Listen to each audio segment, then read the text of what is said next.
환난도 이길 믿음이라는 제목으로 함께 하나님 말씀 나누겠습니다. 지난주에 루스드라에서 있었던 선교 이야기를 살펴봤습니다. 여러분 다 기억나실 거예요. 나면서 걷지 못했던 한 사람을 일으킨 사건이죠. 그래서 바울이 일어나라 이렇게 믿음으로 선포하니까 기적이 일어났습니다. 너무 놀라운 일이죠. 요즘도 만약에 누가 그런 일이 일으킨다고 하면 다 놀랄 텐데 그 당시는 어땠겠어요. 변변한 병원이나 의학적인 그런 것이 전혀 없던 시절이니까 분명히 이 사람은 태어날 때부터 못 걷는 사람인데 이렇게 기적이 일어난 거죠. 그랬더니 이제 이 모든 걸 봤던 사람들의 반응이 굉장히 뜨거워졌습니다. 어느 정도 뜨거워졌냐면 바울과 바나바를 신이 인간의 모습으로 현현한 거야. 이렇게 열광하기 시작한 겁니다.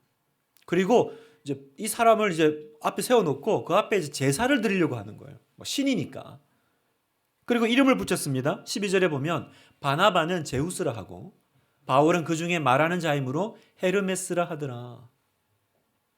여러분이 잘 아시는 그 헤르메스입니다. 네.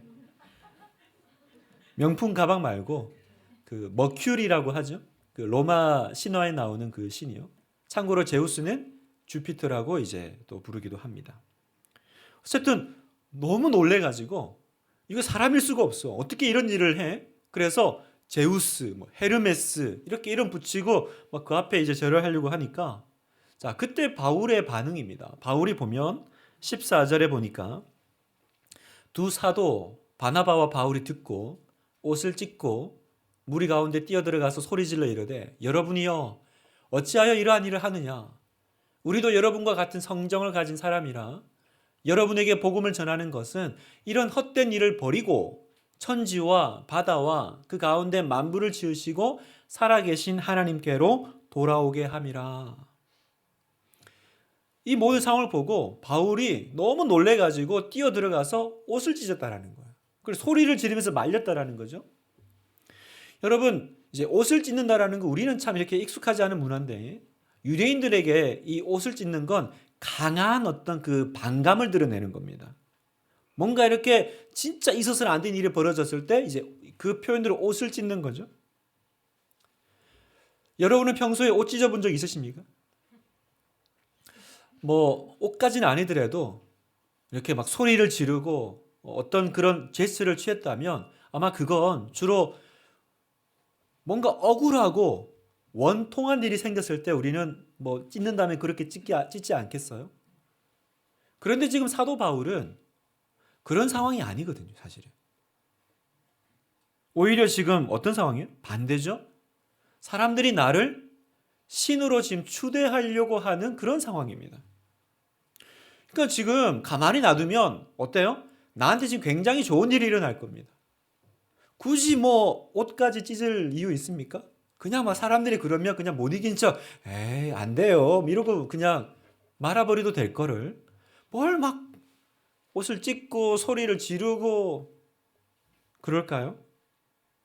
어쨌든 사람들이 날 좋아하면 좋은 거 아니에요? 날 좋아하면 날 신으로까지 만약에 추대한다 그러면 이거 복음 전파에 도움될 거 아니겠습니까?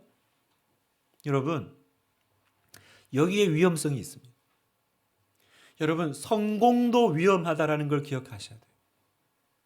마귀가 성도들을 넘어뜨릴 때 제일 첫 번째로 쓰는 방법은 고난이죠. 믿음을 흔들고 우리로 하여금 하나님 멀어지게 만드는 방법은 고난입니다. 그런데 또 하나가 더 있습니다. 그건 뭐냐면 성공이에요.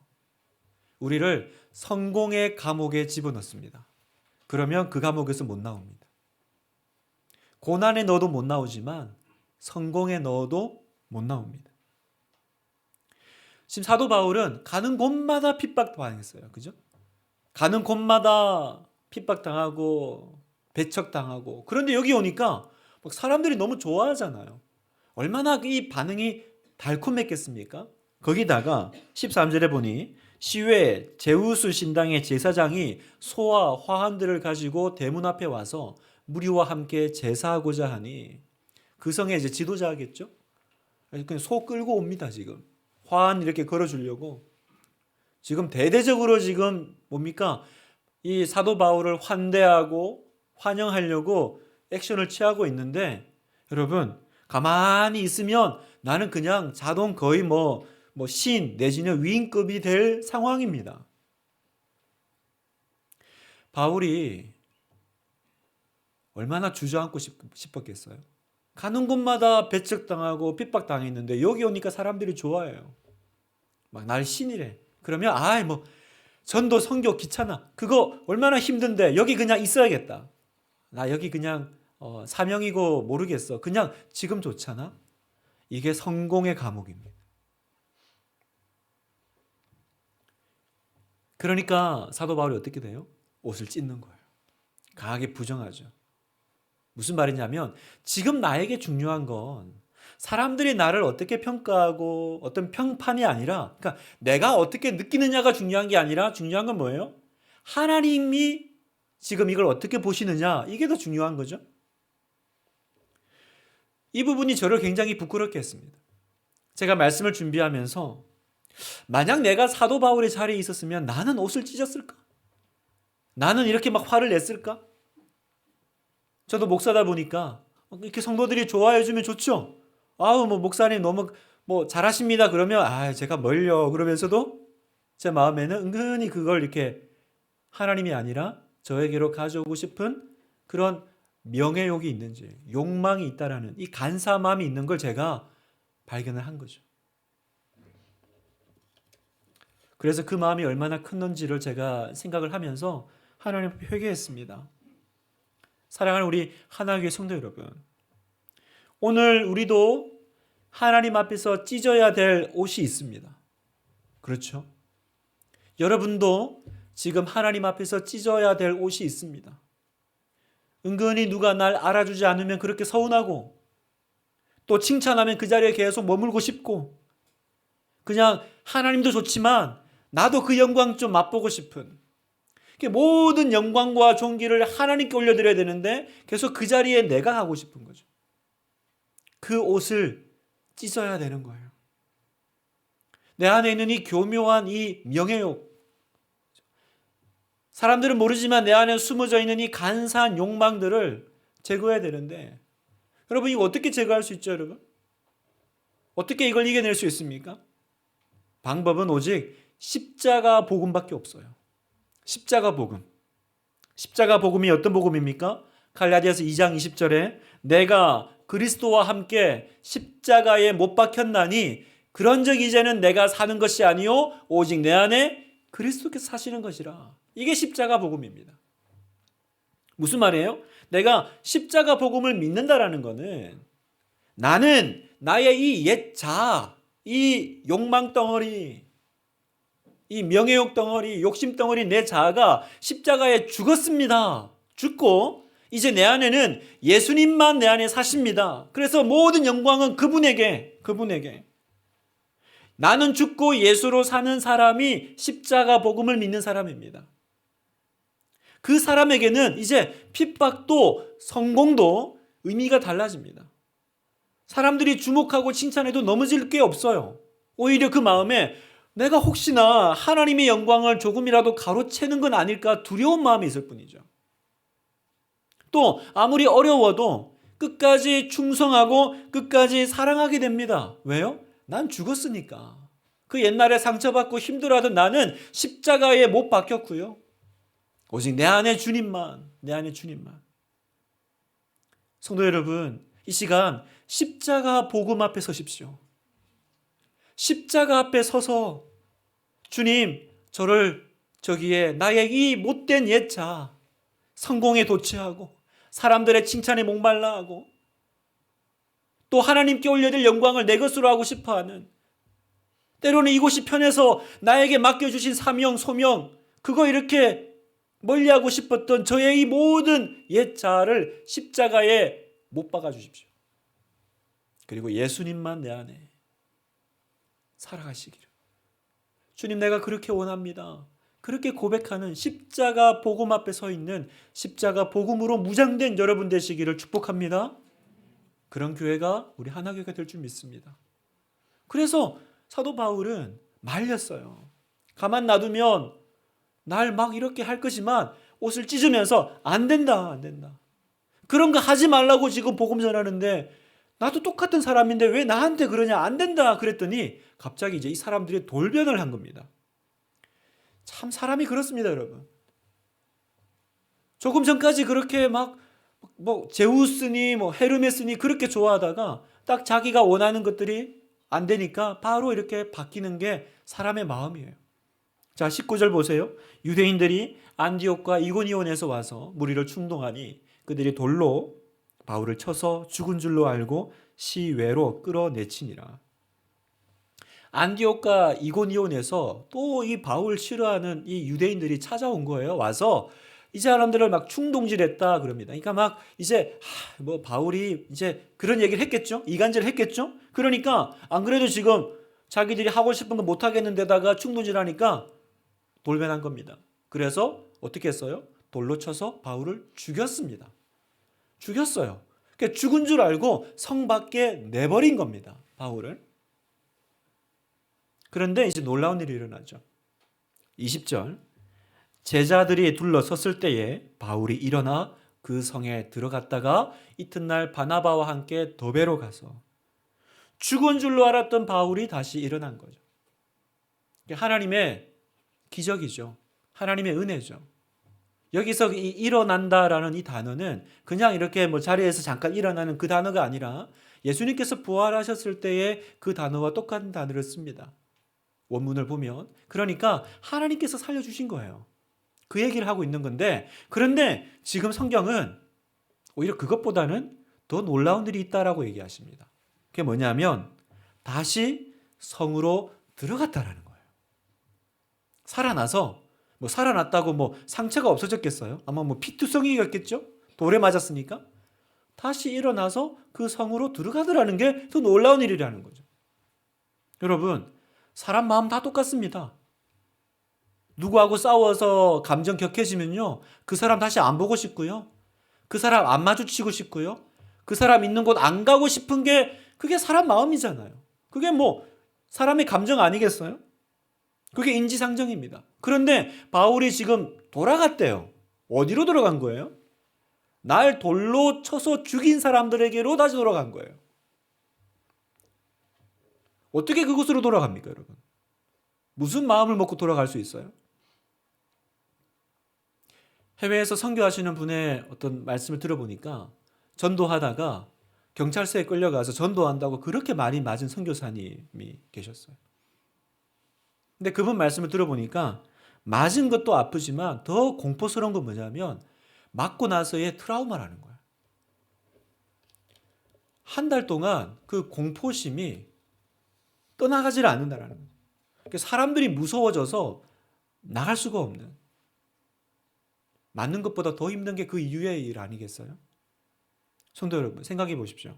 지금 돌무더기에서 일어나서 피투성이가 된 채로 다시 복음을 전하러 두벅두벅 그 성으로 걸어 들어가는 사도 바울의 뒷모습을 한번 생각해 보십시오. 그 쩔뚝거리면서 들어가고 있는. 한번 생각을 해봤어요. 어떻게 이게 가능하지? 여러분, 바울은 뭐 다른 사람입니까? 태어날 때부터 그렇게 하도록 뭐 만들어져서 태어났습니까? 가면 누구 봐요? 나 돌로 쳐 죽인 사람들 마주칠 거 아니에요? 그때 트라우마 안 올라올까? 전도하다가 돌에 맞아 죽게 됐는데 어떻게 다시 전도할 마음이 생기지? 저는 인간적으로는 너무 이게 놀라운 일이죠. 눈물 날 일입니다. 눈물 날. 그런데 바울이 복음을 전하러 그 속에 걸어 들어갈 뿐만 아니라 그 몸으로 바나바하고 또 전도 여행을 또 다시 시작합니다.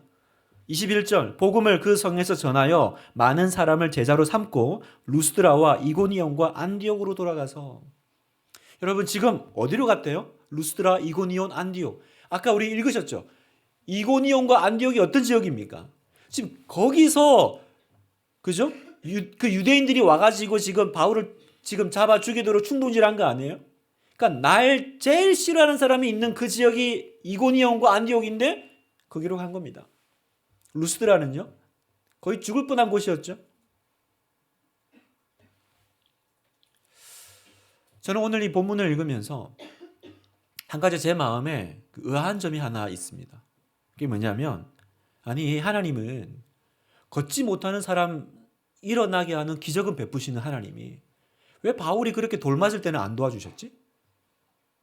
그 질문이 생기는 거예요. 아니 뭐 불가능한 일이잖아요. 그것도 허락해 주셨던 하나님인데 왜 바울을 막아주는 기적은 안 하셨을까? 여러분, 이게 저의 질문이고 여러분의 질문이실 거예요. 여러분의 삶 가운데 그런 상황 가운데 계시잖아요. 왜 하나님이 나 안 도와주시나? 전에는 잘 도와주시는 것 같더니 왜 이번에는 하나님이 침묵하시지? 거기서 우리가 믿음에 실족하죠. 낙담하죠. 하나님 왜 내 기도 안 들어주시지? 하나님 왜 그러셨을까요, 여러분? 왜 바울이 돌 맞는데 가만히 보고 계셨을까요? 여기서 우리는 무엇이 진정한 기적인지를 다시 한번 생각해 보게 됩니다. 지금 성경이 말씀하시는 게 뭐예요, 여러분? 걷지 못하는 자가 일어나는 것도 기적이죠. 그런데 지금 더 놀라운 기적이 있다라는 거예요. 그 기적은 뭡니까? 바로 환난도 이기는 믿음이 더 큰 기적이다. 이걸 지금 성경이 우리에게 말씀하고 계신 것입니다. 환난도 이기는 믿음. 우리는 항상 이적과 기사만을 기적이라고 생각합니다. 그래서 고난을 당하면 빨리 기적을 행해서 나를 이 고난에서 건져달라고. 그게 기적이죠. 그런데 우리는 지금 뭘 보고 있어요? 도무지 사람으로서는 할 수 없는 일을 하고 있는 어떤 한 사람을 보죠. 나를 핍박하는 그곳으로, 돌들어 치려고 하는 그곳으로 뚜벅뚜벅 걸어 들어가는 바울의 걸음을 봅니다. 성경은 이게 기적이다라는 거예요. 이게 기적이다. 성도 여러분, 지금 나를 향해서 돌을 들어 치는 자리에 서 계신 분 계십니까? 나를 박해하고 핍박하는 곳에 서 계십니까? 여러분, 놀라지 마세요. 여러분이 믿음으로 살기로 결단하면 그런 일이 반드시 있을 겁니다. 지금 여러분이 처해 있는 현실이나 환경에서 그리스도인으로서 복음의 깃발을 꽂고, 그리고 내가 복음을 가정과 일터와 사회에서 주장하기 시작하면 바울이 겪었던 그 일이 우리 삶에도 일어나요. 자, 22절을 볼까요? 같이 한번 읽겠습니다. 시작.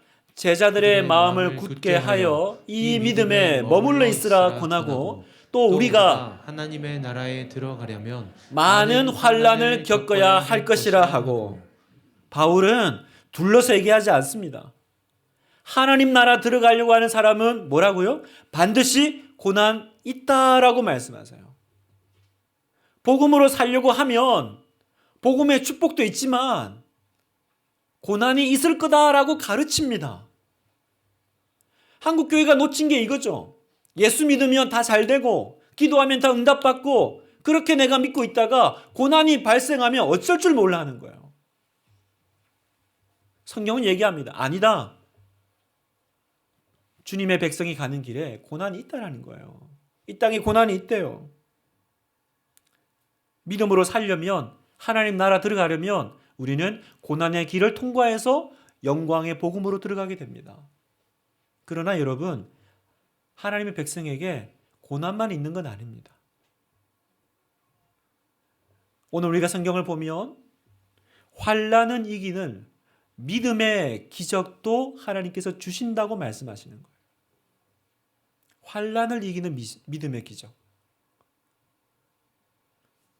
어떤 목사님이 너무 목회가 힘들어가지고 하나님 이 문제 좀 해결해 달라고 그렇게 기도를 했대요. 그런데 기도하는데 뭐 환상인지 생각인지 기도 중에 뭘 하나 봤는데 자기가 강에 이제 배를 타고 막 가는데 가는 그 길에 이 암초가 하나 발생한 거죠. 있는 거예요. 그래서 하나님 이 암초 좀 제거해 주세요. 제거해 주세요. 기도를 했는데 하나님께서 그러시더래요. 내가 이 암초를 제거할까? 아니면 네가 이 암초를 넘어가도록 내가 강물을 보내줄까? 그렇게 생각해 봤대요. 여행을 하다 보면 암초는 계속 생길 거니까 그때마다 어떻게 제거해달라고 그러겠냐. 하나님 강물을 보내주세요. 그래서 갑자기 강물이 막 오니까 배 수위가 올라가가지고 암초를 그냥 쑥 넘어가더래요. 그럼 잠에 깬 거예요. 그래서 하나님의 백성이 가는 길에 고난과 환란이 없을 수는 없으나 하나님의 방식은 그때마다 집게 들고 와가지고 그걸 다 빼주는 게 아니에요. 어떻게 하세요? 기도하면 그걸 넘어가는 은혜의 강물을 주시겠다. 이게 하나님 방식이라는 거예요. 여러분, 하나님, 저는 아무 일도 생기지 않게 해주시고 아무 고난도 당하지 않게 해주시고 기도해봐야 그런 일이 일어나지 않아요. 왜? 방금 얘기하시잖아요. 하나님 나라 들어가려면 많은 환란을 겪어야 할 것이라 말씀하셨기 때문에 그 일이 있을 겁니다. 그럼 어떻게 하겠어요, 하나님은? 그걸 넘어가는 더 큰 은혜를 준비하시는 거죠. 여러분 믿으십니까? 우리는 그렇게 갑니다. 그래서 우리는 하나님의 역사를 경험하고 그 암초가 오히려 어떻게 돼요? 나중에 하나님의 이야기가 되게 하시고 하나님의 스토리가 되게 하신다라는 것을 우리는 나중에 깨닫게 될 것입니다. 여기는 전도 안 되는 곳이야. 여기는 어떻게도 안 돼. 우리 집은 안 달라져. 우리 집은 예수 안 믿을 거야. 지금까지 우리는 지역 탓, 환경 탓, 사람 탓, 상황 탓 그렇게 탓하면서 뒤로 물러났습니다. 그런데 이제 기적이 일어나요. 그 기적은 뭐예요? 그 모든 탓들이 사라지는 것이 아니라 사도 바울처럼 내가 일어나 나를 향해 돌을 던지는 그곳을 향해서 걸어 들어가는 기적이 일어난다는 거죠. 여러분, 사도 바울이 자기 믿음으로 들어갔을까요? 아니죠. 하나님께서 그 마음 주시니까. 하나님께서 여전히 그 성으로 걸어 들어갈 수 있는 마음을 주시니까 그게 기적이라는 거예요, 여러분. 걷지 못하는 자가 일어나는 것보다 더 놀라운 기적은 뭡니까? 이곳은 반드시 변화된다. 이곳에 교회가 세워진다. 우리 가정 반드시 변화된다. 나를 죽일 듯한 저 직장 상사 하나님이 역사하시면 반드시 변화된다. 그 믿음이 들어오는 게 더 놀라운 기적이다라고 성경은 얘기하시는 거예요. 오늘 이 자리에 여러분 바울의 자리에 서 계십니까? 오늘 이 예배에 나오신 여러분이 기적인 줄 믿습니다. 어떻게 내가 이 예배에 나와 있습니까? 하나님이 주신 그 마음.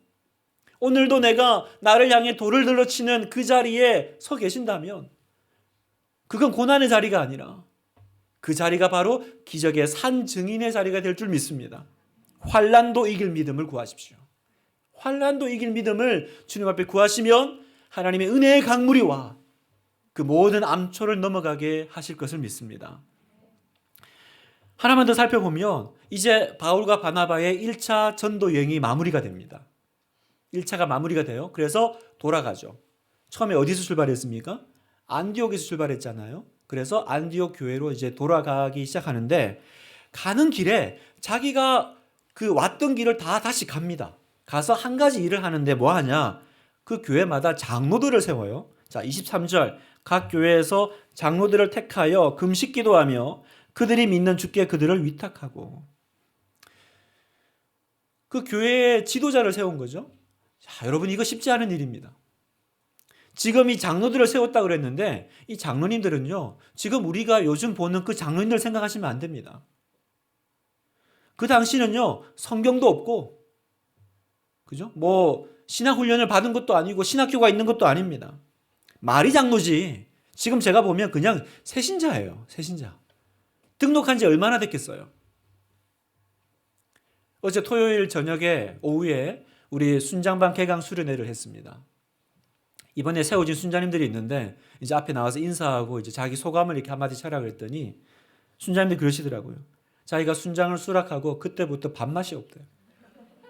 밥맛도 없고 밤에 잠도 안 오고. 여러분 다락방 하나 맡아도 그런 거예요. 그래도 이분들은 2년간 훈련이라도 받았죠. 근데 이 장로님들은 어떻습니까? 그냥 그때 그 전에 그 바울이 지나가다가 보고 전하고 돌아오는 길에 집사님이 교회 맡으세요 이렇게 한 거예요. 까무라칠 일입니다 지금. 그리고 그 맡긴 교회가 어떤 교회예요? 좋은 교회 아닙니다 여러분. 핍박당하는 교회잖아요. 핍박당하는 교회. 사도 바울도 없는데 또 만약에 그 교회를 핍박하면 제일 1순위로 죽어야 될 사람, 순교해야 될 사람 누구예요? 이 장로들이죠. 보면서 뭘 믿고 맡겼나. 맡기는 사도 바울도 대단하고 그걸 또 수락한 장로들도 대단하고.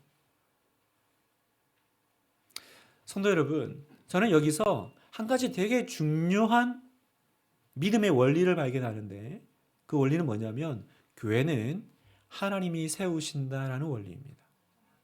하나님이 세우십니다. 자, 아까 우리가 읽었던 23절을 다시 볼게요. 아까는 앞에가 강조점이 있다면 이제 뒤에 자 보세요. 각 교회에서 장로들을 택하여 금식 기도하며 그들이 믿는 주께 그들을 위탁하고 누구한테 맡겼어요? 하나님께 맡긴 거죠. 사도 바울이 장로들한테 교회를 맡긴 것처럼 보이지만 사실은 그들이 믿는 주께 하나님께 이 장로님들을 맡긴 거예요. 여러분 바울도 자기가 그렇게 출발했죠. 자기가 처음 이렇게 안디옥 교회에서 선교사 파송될 때 어떻게 출발했습니까? 지금 이제 안디옥으로 가는데 성경에 보면 그 안디옥으로 가고 있다라는 걸 설명하면서 하나 이렇게 특별한 설명을 덧붙입니다. 26절 거기서 배 타고 안디옥에 이르니 이곳은 두 사도가 이룬 그 일을 위하여 전에 하나님의 은혜에 부탁하던 곳이라. 자기들 어떻게 출발했어요? 자기도 하나님의 은혜에 부탁받아서 시작한 선교사역이었다는 거죠. 여러분 그 당시의 선교사역은 죽음을 각오하는 여행입니다. 무슨 일을 앞으로 겪을지 몰라요. 그리고 이 바울을 파송한 교회, 개척교회 안디옥 교회입니다. 개척교회가 무슨 돈이 있습니까? 근데 하나님께서 선교사 보내라고 하니까 무슨 힘으로 지원하고 파송하고 했겠어요? 그래서 하나님의 은혜에 맡겼을 거예요. 하나님이 바울과 바나바 세우고 보내라 그래서 하나님이 파송하라 그러니까 우리가 보냅니다. 그런데 하나님 우리는 힘이 없습니다. 다만 하나님의 은혜로 지켜주시기만 바랄 뿐이에요. 하나님이 책임져 주세요. 바울은요, 자기도 그 기도 하나 받고 파송받은 거죠. 그런데 이제 돌아와 보니 이 놀라운 사역들을 이루고 교회 보고합니다. 27절 그들이 이르러 교회를 모아 하나님이 함께 행하신 모든 일과 이방인들에게 믿음의 문을 여신 것을 보고하고. 저는 하나님이 분당 하나 교회에도 먼 훗날 이 시간을 주실 것을 기대합니다. 미약한 목사와 성도들이 함께 모여 시작한 그 교회가 나중에 하나님이 행하실 그 모든 일들을 하나님께 말씀드리게 될 그 날을 하나님 분명히 주실 거라고 믿습니다. 저는 어제 우리 신입순자님들이 막 밤에 밥맛도 없고 잠도 안 오고 이제 그 얘기를 뒤에 듣고 있는데 제가 거기 뒤에서 어떤 마음이었을까요? 저는 더 죽겠습니다. 뭐 그랬을까요? 똑같은 사도 바울의 마음. 아까 우리가 그 어머니 기도의 그 찬양 배경음악도 그렇고 너의 참주인 그분께 맡긴다. 그렇게 기도했습니다.